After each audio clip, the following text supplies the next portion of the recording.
Bonjour, vous avez rêvé de réaliser des classes virtuelles? Vous avez rêvé de les écrire correctement, de pouvoir assurer des apprentissages efficaces, de voir vos apprenants satisfaits du résultat de vos classes virtuelles?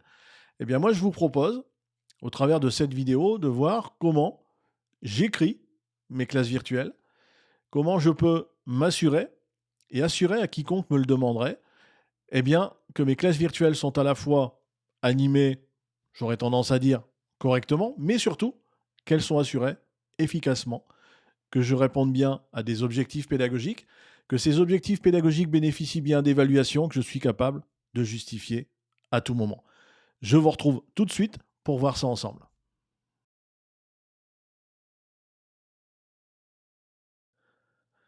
Alors, écrire une classe virtuelle, c'est quelque chose que, aujourd'hui, quand on regarde, quand on lit un peu ou on écoute un peu ce qui se passe sur les réseaux sociaux et je pense notamment aux réseaux professionnels de type LinkedIn, on a l'impression que tout le monde est d'accord sur un point, c'est qu'il faut, que les apprenants soient actifs, que les apprenants soient satisfaits de nos formations, que, les apprenants puissent bouger, comme s'ils pouvaient se lever de leur table aussi et puis courir dans la salle. Ce que je veux dire, c'est qu'on entend un peu tout et n'importe quoi sur la classe virtuelle. Et finalement, j'ai plein d'informations. Je vois, j'entends plein de personnes qui communiquent, qui donnent des infos, des astuces. Tout le monde y va de son petit truc, de sa petite méthode.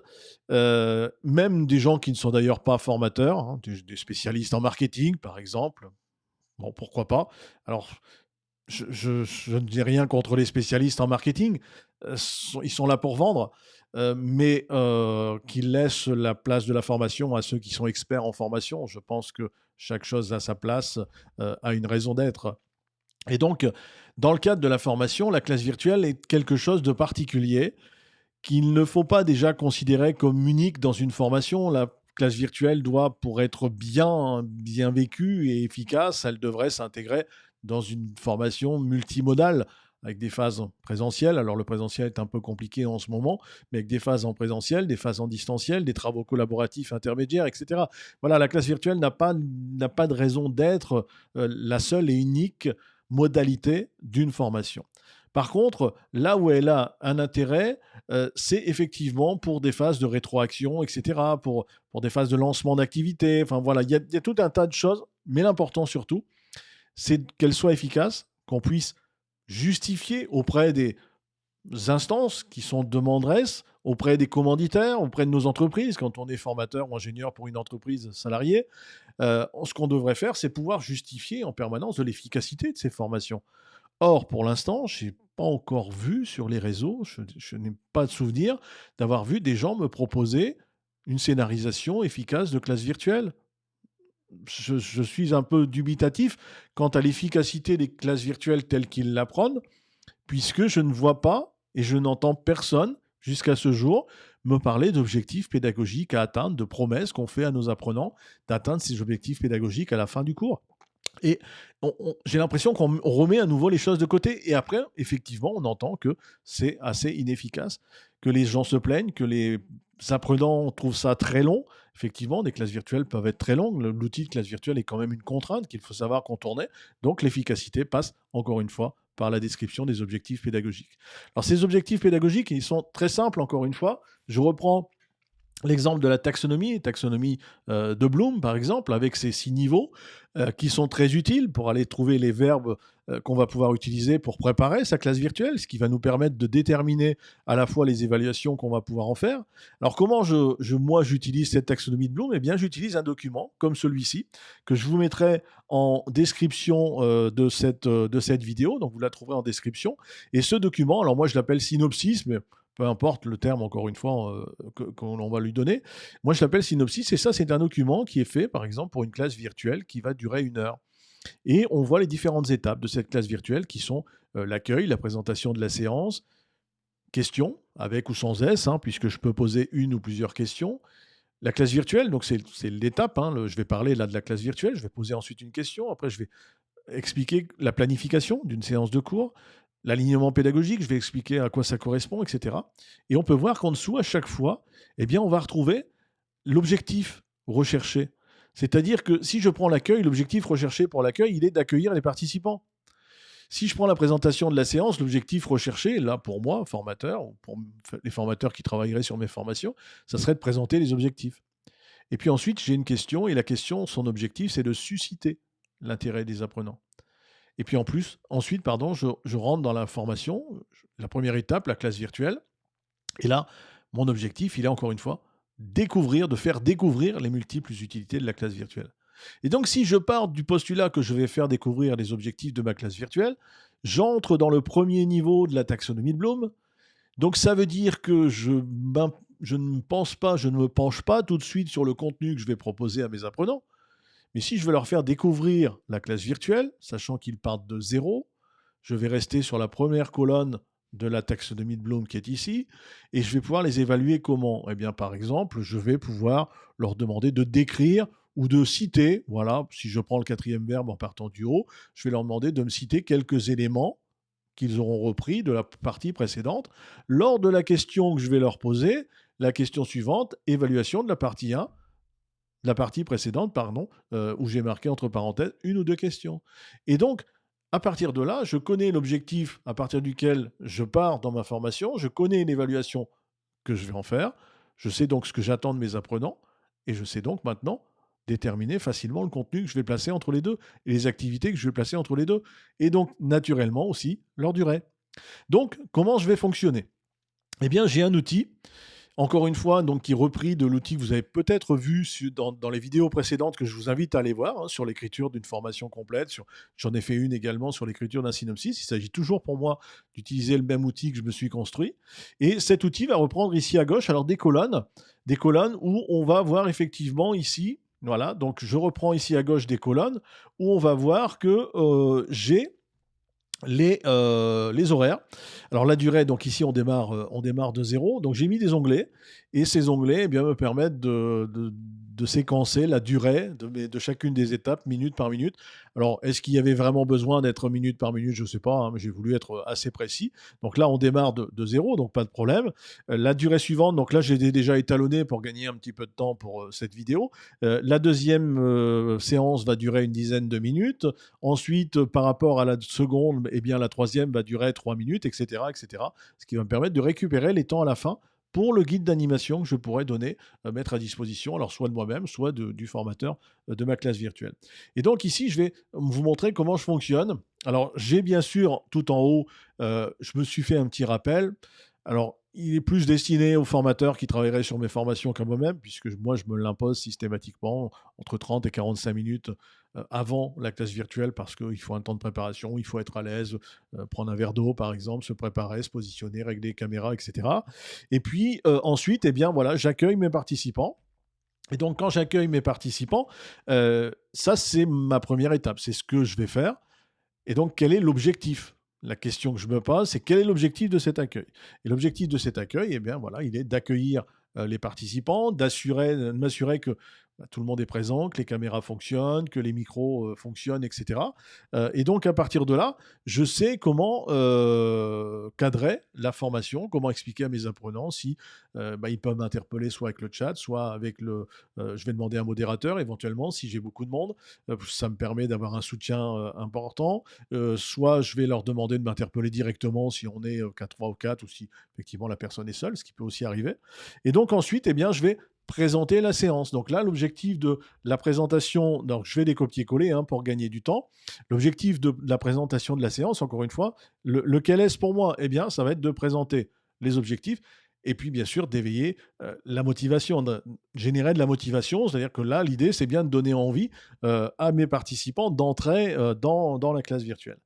Et puis 3 minutes plus tard, eh bien, je rentre dans la formation. Je rentre là, voilà, dans la partie formative et je commence, moi, par une question. Alors, c'est une habitude, hein, c'est tout à fait personnel. Alors, pourquoi entrer par une question? Eh bien, parce que ça va me permettre, encore une fois, quel est l'objectif de cette étape? L'objectif de cette étape, pour moi, il va être de susciter de l'intérêt chez mes participants. Puis de les réveiller, de leur dire, hein, c'est une manière de leur dire, attention, régulièrement, on va vous poser des questions, vous n'allez pas être passif.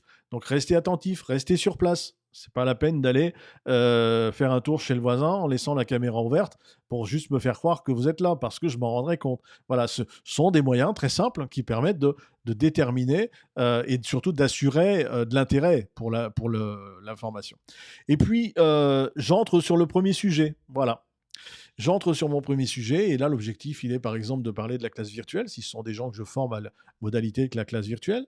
Et puis donc l'objectif, parce que ça, moi, je vais parler de la classe virtuelle, mais il y a un objectif caché là derrière. Et cet objectif, pour moi, il va être lequel? Eh bien, il va être de leur permettre de découvrir les multiples possibilités offertes par la classe virtuelle, son intérêt notamment dans les phases de rétroaction, hein, comme je parlais tout à l'heure de formation multimodale, voilà, elle a un intérêt très fort. Et puis du coup derrière, eh bien, je vais à nouveau poser une question ou plusieurs questions éventuellement, hein, voilà. Mais l'objectif de cette question, encore une fois, il est lequel? Eh bien, c'est d'évaluer sur la partie précédente, c'est-à-dire d'évaluer sur la partie classe virtuelle. Ça va me permettre d'avoir des objectifs qui vont assurer la progressivité dans ma formation, de m'assurer que chacun de mes participants va suivre la formation et comprendre ce que je vais lui dire. Et s'il ne l'a pas compris, eh bien, c'est l'opportunité, cette fois-ci, pour moi, de changer mon discours, de changer ma méthode, de lui expliquer différemment les choses pour qu'il puisse effectivement le comprendre correctement. Et donc, du coup, une fois que j'ai écrit ça, ce qui va se passer, c'est que je vais me retrouver avec un premier document, un synopsis qui va durer 1 heure. Donc ce premier synopsis qui est ici, voilà, quand il est rempli, ça va ressembler à ça. Je vais le remplir, je vais me caser dans l'heure, puisque si par exemple j'ai qu'1 heure, eh bien, je suis obligé de caser mon contenu dans l'heure, mais je case mon contenu par rapport aux objectifs que je me suis déterminés et pas autre chose. Donc je ne fais pas subir le principe de l'entonnoir à mes apprenants. Et puis, je vais ensuite passer au conducteur de ma classe virtuelle, c'est-à-dire ce que j'appelle le conducteur, c'est le guide d'animation que je vous ai montré tout à l'heure. Et cette fois-ci, le guide d'animation, eh bien, si je zoome un petit peu dessus, eh bien, on voit qu'il est rempli. Il s'est rempli automatiquement avec les objectifs que je me suis déterminés dans la partie synopsis, la partie précédente, hein, dans mon onglet précédent. Je retrouve bien les durées, donc en termes d'heures, donc je suis bien ici arrivé à 30 minutes, avec la durée de chacune des étapes qui s'est écrit automatiquement. Et bien maintenant, il me reste à déterminer les contenus et la posture des formateurs, la posture du formateur, la posture des apprenants. Voilà, je vais essayer de zoomer juste ce qui est nécessaire, voilà, pour que vous puissiez voir tout le document. Et donc là aussi, je vais aller faire du copier-coller, encore une fois, pour gagner du temps et pour que ça soit propre.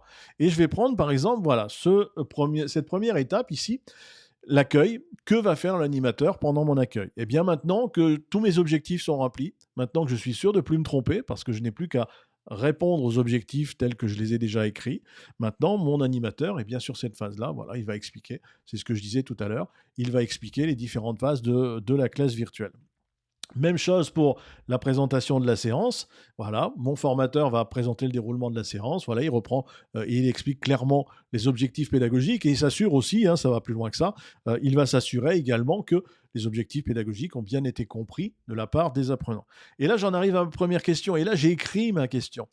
C'est-à-dire que ma question, elle est déjà écrite. Le formateur, l'animateur qui reprendrait ce document-là, si vous êtes un organisme de formation, que vous avez plusieurs formateurs, eh bien, tous vos formateurs peuvent intervenir puisque les questions sont déjà dessus. Il n'a plus rien à écrire.